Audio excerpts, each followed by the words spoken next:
With looming budget cuts and a growing inmate population, the Benton County Sheriff is looking to save money by renting jail beds. Eastern Oregon is one option, but the long commute is a concern for some. In our special report tonight, KEZI 9 News reporter Amber Wilmarth takes us inside the jail to show us why the sheriff says something needs to be done. The lack of space at the jail has been an ongoing issue for more than a decade. But now the sheriff is considering new ways to make the most out of taxpayer dollars by renting jail beds at a lower cost. Doors opening and closing. Benton County inmates are on the run, constantly being moved from one jail to another. This is pretty much running almost every day back and forth from contract beds. All the time and effort is a must to manage overcrowding. Benton County Jail was built in 1976 as a temporary jail, originally built to hold 27 inmates. More than 40 years later, it's still functional, but far from ideal. And Sheriff Scott Jackson says they've even added more beds. Sheriff Jackson says the jail can hold up to 40 inmates, but he says that's simply not enough. They use this van to transport inmates to neighboring counties, and it gets a lot of use. In 2016, it traveled more than 17,000 miles. We have constant movement of inmates going through here as far as our contract beds go. Jail Commander Diana Rubago says they've been renting jail beds from Lincoln, Lynn, and Yamhill counties since 2001. And right now they have 40 inmates being held outside of Benton County. We have 2 full-time transport deputies that actually do the transporting and the figuring of the logistics of it, who's going where. Lieutenant Jeremy Jewell says the decision to continually transport inmates is based on several factors. There's certain criteria we look at, their mental health, risk factors as far as being violent or nonviolent. We look at the pretrial matters, when's their next court appearance, if it's close or far away.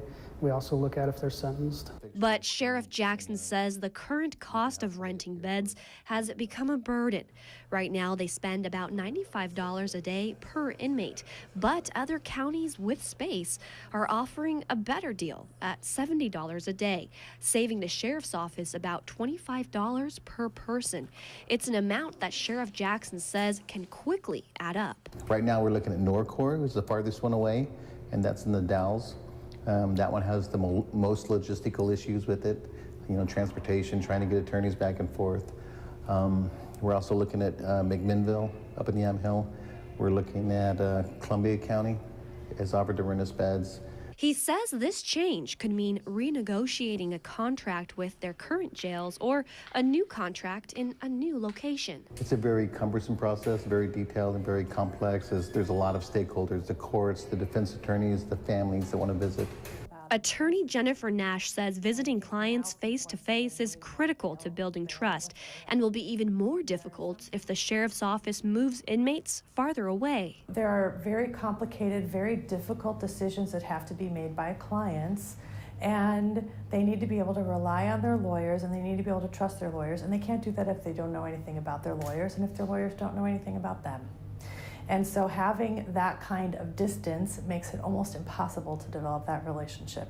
She says the trend across the country is against pretrial incarceration and hopes Benton County will follow suit. We need to focus on the underlying issues that brought a person to the place that they are, where they commit the offenses that they commit, because every single one of those people, almost without exception, will be released at some point.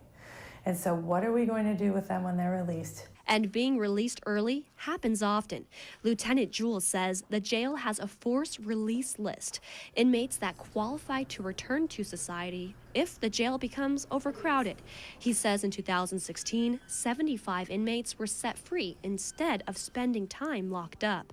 Sheriff Jackson says he's looking into innovative ways to not only make the most of taxpayer dollars, but to improve community safety as well.